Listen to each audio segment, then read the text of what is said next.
Hello friends, welcome to how to learn English. Find out errors की अगली class में देखते हैं आज कौन सी एरर्स हैं।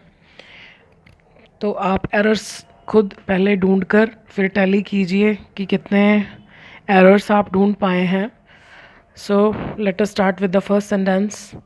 I am studying for hours, मतलब मैं घंटों से पढ़ाई कर रहा हूँ। तो हम सीख चुके हैं कि जब टाइम के साथ से आता है तो वो परफेक्ट कॉन्टीन्यूअस टेंस होता है। होता वो भी कॉन्टीन्यूअस है, उसमें भी आईएनजी आएगा लेकिन इज़ामार नहीं आएगा। I have been studying for hours.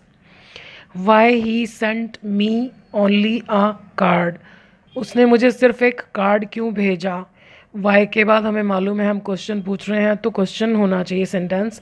यहाँ क्या है कि वाई के बाद सेंटेंस सिंपल फॉर्म में है तो हमको टेंस चेंज नहीं करना। ये सेकंड फॉर्म है। सेकंड फॉर्म का मतलब हमको सिंपल पास्ट में बनाना है। तो वाई डिड, और डिड के लगते ही ये फर्स्ट फॉर्म टी, टी की जगह D, D for Delhi. So why did he send me only a card. I am studying for hours, sorry ये मैंने सेंटेंस रिपीट कर दिया, सेम सेंटेंस, तो इसको छोड़ देते हैं। Where was the child sending, बच्चा कहाँ भेज रहा था। अब अगर हम इसका मीनिंग ये मानकर चलें कि बच्चा भेज रहा था तो ये सेंटेंस इनकम्प्लीट है, क्योंकि कुछ वर्ब्स होते हैं ट्रांजिटिव। ट्रांजिटिव वर्ब्स वो होते हैं जिनके बाद क्या या किसको का जवाब कंपलसरी है, अदरवाइज़ वो अधूरी बात लगती है। तो अब हमें कोई सिचुएशन तो पता नहीं कि हम किसकी बात कर रहे हैं, तो हम इसका मीनिंग ये मानकर चलते हैं कि बच्चे को कहाँ भेजा जा रहा था। क्योंकि बच्चा किसको भेज रहा था वो हम अपने पास से नहीं लिख सकते क्योंकि कोई सिचुएशन नहीं है। तो पैसिव वॉइस में बनाने के लिए हमको क्या करना है, ये थर्ड फॉर्म करनी है। लेकिन हम थर्ड फॉर्म से पहले देख रहे हैं कि आईएनजी लगा हुआ, यानी ये पास्ट कॉन्टीन्यूअस टेंस में बना है तो हमको इसी टेंस में रहने देना है। तो हम क्या करेंगे, आईएनजी लेने से पहले ही यहाँ वापस कर देंगे बीइंग लगाकर। So where was the child being, और ये सेंड की third form sent. A lion was aiming at, aim के बाद हमेशा एट प्रपोजिशन आती है। एक शेर निशाना लगा रहा था। अब ये भी गलत है, शेर निशाना नहीं लगा सकता, यानी ये भी पैसिव वॉइस है कि शेर पर निशाना लगाया जा रहा था।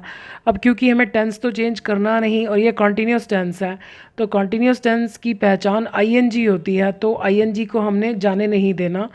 तो हम यहाँ पर लगाएंगे बीइंग और ये third form aimed at. A lion was being aimed at, यानी एक शेर पर निशाना लगाया जा रहा था। Many trees have be cut, be की किसी भी फॉर्म के बाद फर्स्ट फॉर्म नहीं आती और हैव के बाद हमेशा थर्ड फॉर्म आती है, तो ये हैव बीन होना चाहिए क्योंकि ये पैसिव वॉइस है, पेड़ों को काटा गया है। तो हैव बीन कट की तीनों फॉर्म्स यही होती हैं, cut cut cut. These forms will be submitted tomorrow.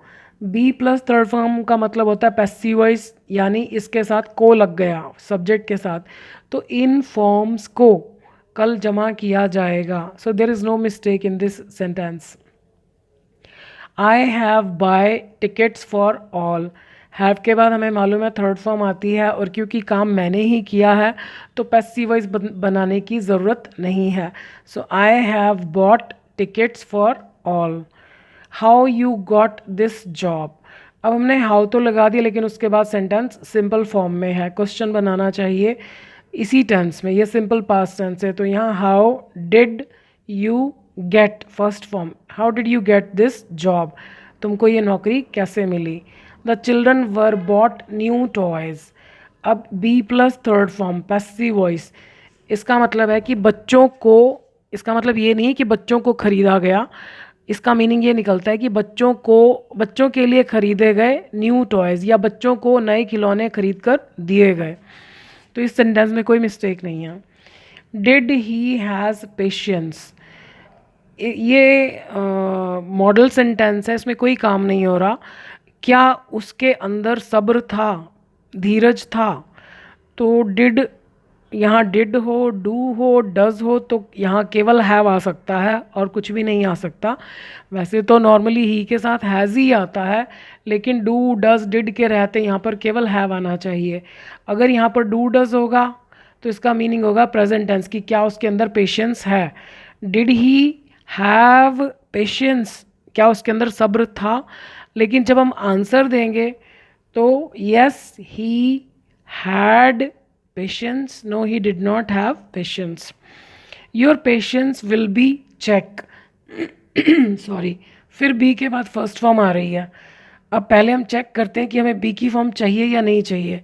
अब सब्जेक्ट कौन है, पेशेंस, तो पेशेंस चेक नहीं करेगा, पेशेंस को चेक किया जाएगा। तो तुम्हारे सब्र को परखा जाएगा, चेक किया जाएगा, तो ये पैसिव वॉइस है। तो यहाँ पर थर्ड फॉर्म आनी चाहिए, your patience will be checked. He is fat from childhood. अब ये थोड़ा समझने वाला सेंटेंस है कि वह बचपन से मोटा है। हमेशा ध्यान रखना कि टाइम वैसे तो हम किसी भी टेंस में लगा सकते हैं, लेकिन जब टाइम के साथ से वर्ड लगता है तो वो 100% परफेक्ट कॉन्टिन्यूस है। लेकिन हिंदी में जब रहा शब्द नहीं आता तो इंग्लिश में परफेक्ट कॉन्टिन्यूस मीनिंग वाइज होते हुए भी वो केवल परफेक्ट में रह जाता है। अब हम इस सेंटेंस को ध्यान से देखते हैं, ही इज़ फैट, वो मोटा है। अब इसमें ही कुछ नहीं कर रहा, एक्चुअली कोई काम ही नहीं हो रहा, तो वर्ब क्या है, इज़। अब हमको इसको बनाना है परफेक्ट में, तो इज़ के बिना तो बनेगा ही नहीं, इज़ हमारा वर्ब है। तो परफेक्ट के लिए हमने क्या करा, यहाँ हैज़ लगाया और इस वर्ब की थर्ड फॉर्म, तो ये इज़ क्या है, बी की फॉर्म है, तो बी की थर्ड फॉर्म बीन होती है। सो ही हैज़ बीन फैट। अब इसमें फ्रॉम नहीं आता, सिंस या फॉर आता है। फॉर आता है जब संख्या दी हो, दिन महीने साल की। यहाँ पर संख्या नहीं दी हुई तो यहाँ पर सिंस आएगा। So he has been fat since childhood, वो बचपन से ही मोटा है। Any effort was not made, कोई कोशिश नहीं की गई। कोशिश करने के लिए डू नहीं आता, मेक आता है। ये गलती हम पहले भी सीख चुके हैं कि सब्जेक्ट के साथ एनी लगा हो और अंदर नॉट लगा हो तो दोनों गलत हैं। दोनों को ही निकाल कर हम यहाँ सिर्फ नो लगाएंगे, NO, no. No effort was made यानी कोई कोशिश नहीं की गई। Does the medicine take on time, क्या दवा लेती है समय पर। तो दवा तो नहीं ले सकती, दवा को लिया जाता है। तो पैसिव वॉइस के लिए हमको क्या चाहिए, पैसिव वॉइस में डू डज की जगह इज़ एम आर आता है। तो मेडिसिन एक ही है तो इज़, बस हमको एक ही बी की फॉर्म लगानी थी जो हमने डज की जगह लगा दी। Is the medicine taken, third form, on time. Has the floor been wiped by clean water, क्या फर्श को वाइप किया गया है, पोंछा गया है साफ पानी से। तो पैसिव वॉइस तो ठीक है, लेकिन बाय आता है काम करने वाले के लिए यानी किसी व्यक्ति के लिए। ये तो एक साधन है, ये तो एक वस्तु है, तो वस्तु के लिए बाय नहीं आता, with.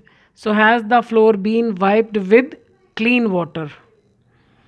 Are posters pasting all over the city. अब ये भी पैसिव वॉइस है क्योंकि पोस्टर नहीं चिपका रहे, पोस्टर्स को चिपकाया जा रहा है। सॉरी, तो ING वाले हर सेंटेंस में हमको बीइंग लगाना होता है, यहाँ बीइंग लगेगा और ये third form. So are posters being pasted all over the city. Was he quarrelling with his wife since morning, क्या वो सुबह से अपनी वाइफ से झगड़ा कर रहा था, सुबह से। तो ये परफेक्ट कॉन्टिन्यूस टेंस है। पास्ट है तो हम भी पास्ट में ही बनाएंगे, had he been quarrelling with his wife since morning. Your clothes have been stitched, passive voice है, ठीक है, तुम्हारे कपड़े सिल दिए गए हैं। क्लॉथ्स की स्पेलिंग देखो, जो बिना ई के आता है CLOTHS, वो बिना सिले हुए कपड़े होते हैं। अगर CLOTHE आए यहाँ पर तो वो सिले हुए कपड़े होते हैं, तो यहाँ पर हम ई नहीं लिखेंगे। So your clothes have been stitched, तुम्हारे कपड़े सिल दिए गए हैं। स्टिच की स्पेलिंग में हम अक्सर गड़बड़ कर देते हैं, ये वाला टी हम भूल जाते हैं, तो डबल टी आएगा, STITCHED। You can not make the king, तुम राजा नहीं बना सकते हो, किसको, इसके बिना ये बात अधूरी है।